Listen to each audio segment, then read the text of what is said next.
SKS-Audio getting back at you with another video, and today we have the highly anticipated Down4Sound TCX.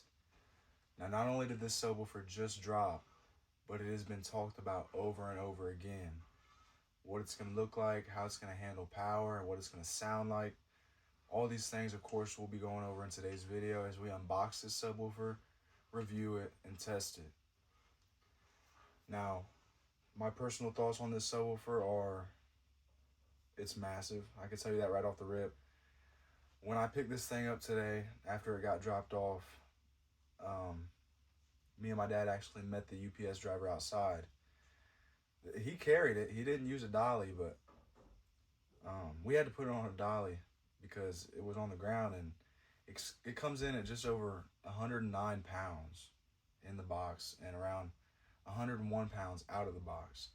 So it's definitely, it's beefy, it's heavy, keep that in mind. But besides pictures, that's all I really know about this subwoofer. So let's go ahead and dive right into the unboxing, see what's in the box and how it's packaged.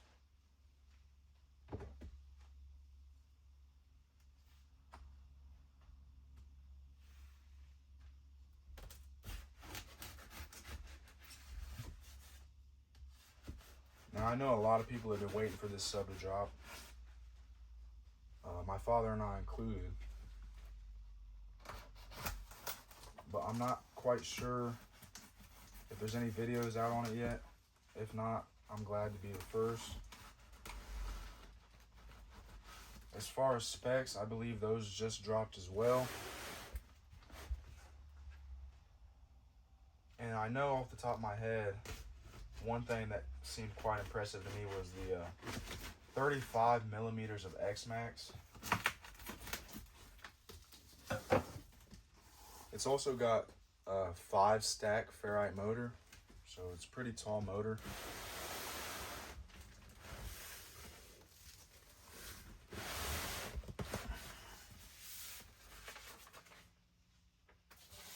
Shipping receipt. And a box inside of a box.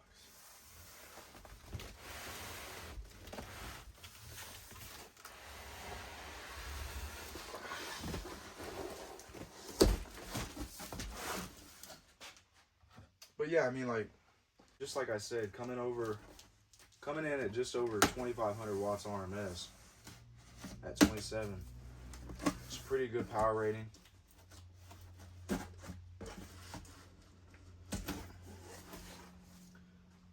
But with what the subwoofer looks like and how much it weighs, I kind of expected it to be 3,000, I'm not gonna lie.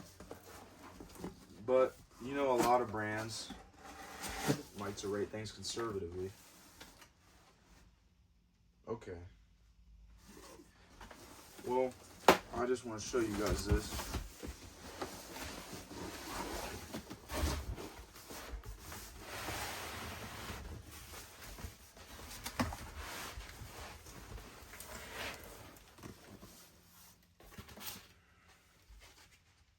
Yeah, there's a wooden ring protecting it. So I'm gonna grab a drill, undo this, and I'll be right back. All right, guys, so fairly simple, just 4 screws, and then this should just lift right up. You might have to wiggle those screws out of there a little bit, but this is what was inside the box, obviously helping secure the subwoofer and also protecting it from damage. I don't know if any of you guys have noticed yet, but I actually have this subwoofer's little brother back here, the DVX, because you already know I'm going to compare it.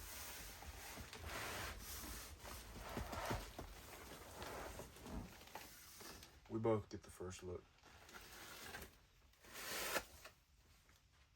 Okay. Now it's looking very similar to the DVX, which there's nothing wrong with that. That's probably a good thing, to be honest. I mean, it's in relation to the same lineup, just a lot freaking bigger.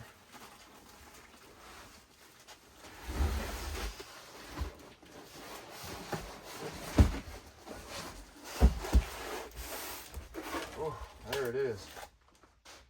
Packed in a bunch of styrofoam.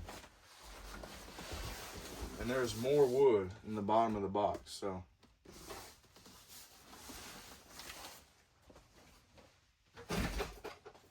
That's some really good top-notch packaging. And obviously it's necessary for how heavy this subwoofer is. I don't know exactly how I'm gonna do this.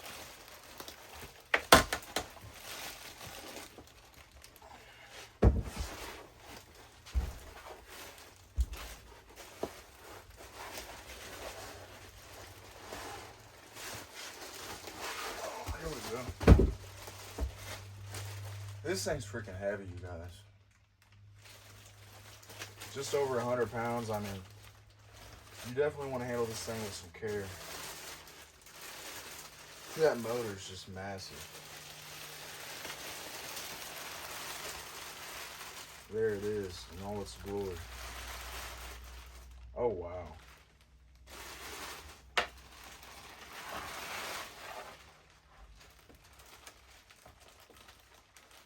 Wow. That's a really big motor, you guys. Sorry if the plastic noises were cringing out, but we're all done. We're past that. So let's take a look at this thing. I mean, first thing I'm noticing, obviously, is the carbon dust cap and cone. Sorry. It's breaking my table.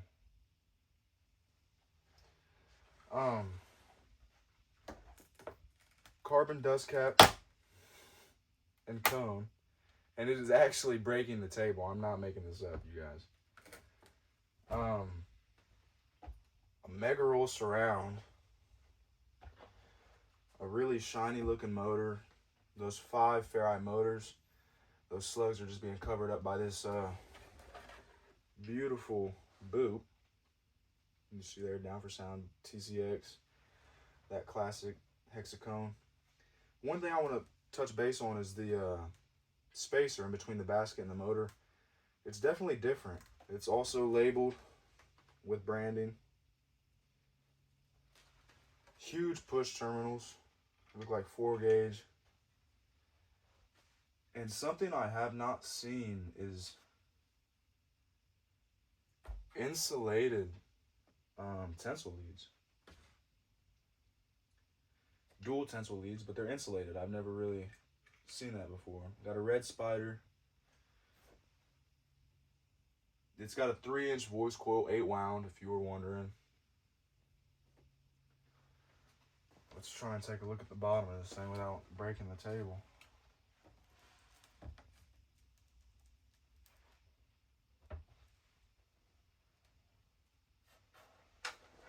No hexacone logo on the bottom, but it does say 2700 watts of RMS, and it says TCX. Oh, I stand corrected.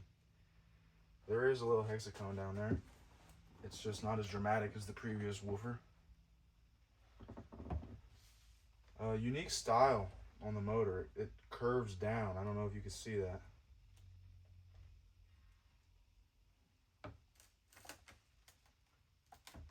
It's really breaking the table. Wow. Okay.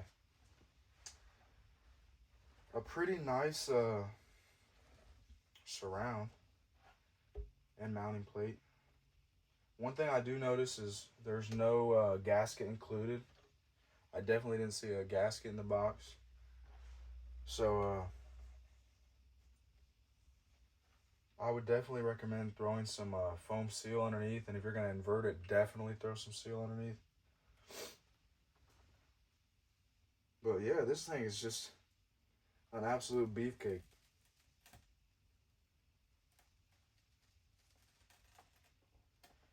Pretty good gluing on the joints. Massive Allen bolts connecting the frame to the motor.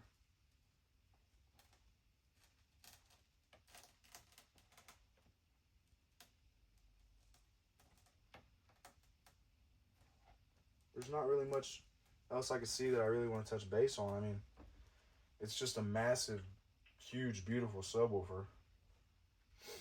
Double stitch surround. And obviously, I'm really digging that carbon fiber cone and dust cap. But I'm going to go ahead and get this thing moved over to the other bench, the test bench, before it breaks this table. We're going to compare the TCX and the DVX side by side. And then we're going to throw some test tones at this thing. Now, I am building a box just for the channel. I know I used to have one. I had to let it go. But I want to be able to provide you guys with not only free air tests, but box tests. Obviously, one box isn't going to be built to the spec of each woofer I test, but it'll be better having something than nothing. So I just want to touch base on that. If any of you guys are getting tired of the free air test, I know it could feel repetitive, but at the same time, it's one of my favorite tests because you could easily push a subwoofer to its mechanical limits, physically see that X max, and also hear any mechanical noise very easily. But yeah, like I said, I'm going to get this thing moved over to the bench. We're going to compare it real quick, get it hooked up to some power, and see what it could do. Well, that's kind of funny now, isn't it? Talk about quite the comparison. All the way from the frame to the motor. And honestly, side by side, the surrounds don't look as different as I expected. But there are a lot of differences between these two subwoofers. Not only the frame and the motor, but we have a major change to the tensile leads. This is the DVX. And this is the TCX. Now, I don't understand the point of insulated tensile leads, besides obviously if for some reason there was something in here and they touched or something like that. I mean, maybe it adds some kind of rigidity, extra strength. I'm not 100% sure. It's not something I'm familiar with, but that is one difference. Another difference is you're going from a black spider to a red spider. And on top of that, regular cone, carbon fiber cone. Now they both have carbon fiber dust caps, but this one has carbon fiber everything. This one just has the carbon fiber dust cap. As far as differences, I think that's about as far as it goes. Both push terminals are massive, coming in at 4 gauge. But the motor, I mean, there's quite the size difference. I mean, that thing's huge, and this thing's like just a little baby. And I think that's pretty awesome because a lot of people were very impressed with this subwoofer. So I'm curious to see how this one adds up to that, because if this one's anything like that, this is going to be relatively game-changing, especially for Down4Sound fans. So here's another thing I noticed. Obviously, no spacer in between the basket and the motor. Here we got a spacer, and like I said, it is pretty unique.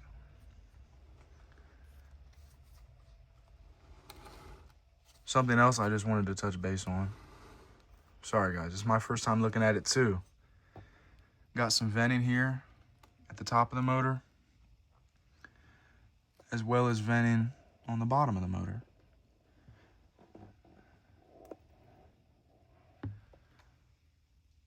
Obviously, I'll get you guys some close-up shots at some point, but let's go ahead and get this thing wired down to 1 ohm, hooked up to the test bench, and run some tones through it.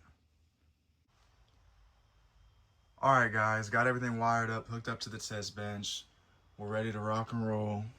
Gonna throw a couple different test tones at this thing, and we're gonna get a couple different angles of this thing flexing. First, we're gonna go ahead and start with 20 hertz test tone and see how this subwoofer likes that.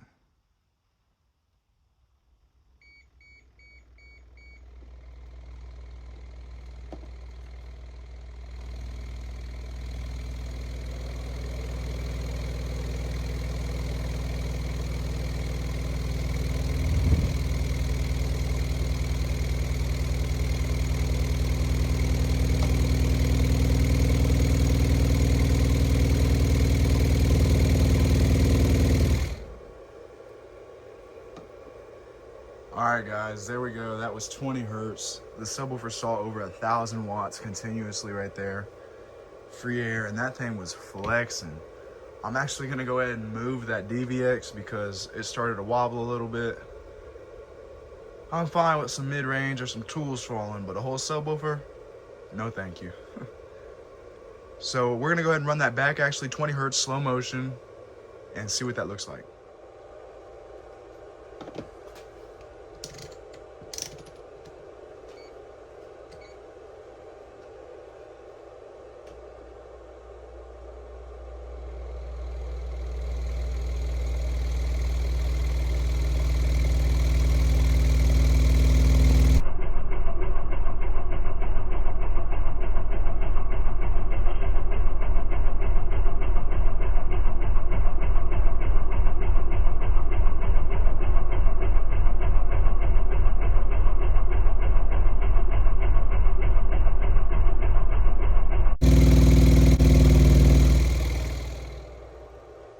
Alright guys, that was 20 hertz. Pretty impressive flex from the subwoofer, and it took a good amount of power. And that slow-mo shot, I don't know if you guys could see it or not, hopefully you did. We got over 1500 watts going to this sub, and it got down. I mean, I didn't expect much less for how massive this subwoofer is, but it is quite impressive. But now that we got that out of the way, here's 30 hertz, standard speed, and then slow-mo.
Alright guys, that was 30 hertz. Again, pretty impressive. But now it's time for the much anticipated and highly sought after low note. We're gonna throw 15 hertz at it, regular speed, and then slow it down so you guys can see what this subwoofer is really doing. But without further ado, here's 15 hertz going to the Down4Sound TCX 15.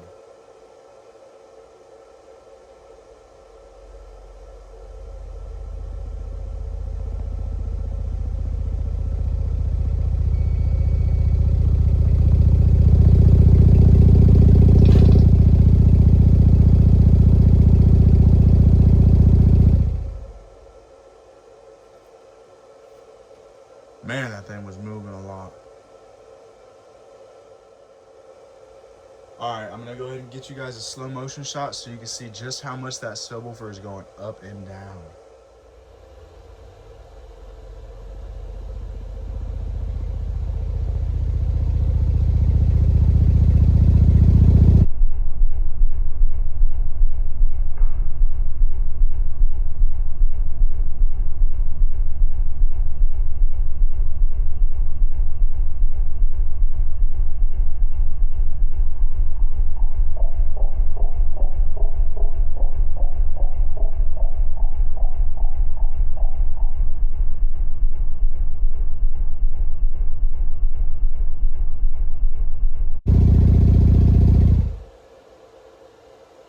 Alright guys, well there you have it, the Down4Sound TCX 15. A truly impressive subwoofer, an absolute monster. This thing does not get any more fun moving around the shop. But its weight serves a purpose. This thing moves and it takes all the power at once. Coming in, starting at right around $750, I believe, all the way up to $999 for an 18-inch model. I find this subwoofer to be adequately priced. I wouldn't exactly say fair, but for what you're getting, it's definitely priced accordingly. Here's the magnet boot. Basket spacer. And that red spider with those insulated tensile leads. You see there's some kind of protection here. It's felt. There's felt paper on the back of the cone right there. I'm not sure the purpose of that, but there's definitely felt paper right there. Let's check the other side. Yep, it is there too.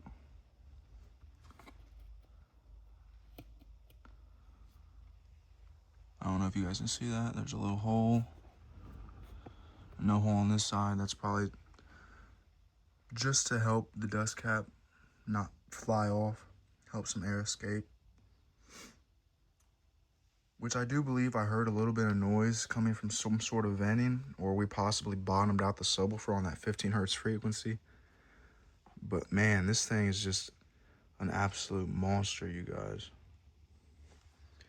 A pretty decent sized surround. It's not the biggest I've seen, but clearly it does well at performing. I mean, you guys saw it dimpling there for a little bit, not only on 20 hertz, but 15 hertz as well. And yeah, I mean, this thing didn't get warm at all. I really like the motor, how the top is rounded over, the bottom's rounded under. It's definitely unique, it's different. But overall, it's just a pretty clean looking subwoofer. For the price, the performance matches, I feel like. And if you feel like this is the subwoofer for you, if you're a Down4Sound fan and this is within your budget, I find it to be a pretty good subwoofer. So with that all being said, I'm going to go ahead and wrap this video up, guys. All right, guys. Well, that pretty much wraps it up for the Down4Sound TCX unboxing, testing, and review. It was definitely an interesting subwoofer. I wasn't expecting the weight, coming in at 110 pounds shipped and 101 out of the box. But with all that weight comes quite a good amount of performance. As you guys can see, this subwoofer gets low and it's got good control while it's playing low. And that's awesome. I find it pretty adequately priced. It's a little pricey, but you get what you pay for. So keep that in mind if you're thinking about picking this sub up. I definitely enjoyed making this video. You guys got any comments, questions, or concerns, leave them down below. I'll do my best to get back to each and every single one of you, as always. But yeah, until next time, bass on, friends.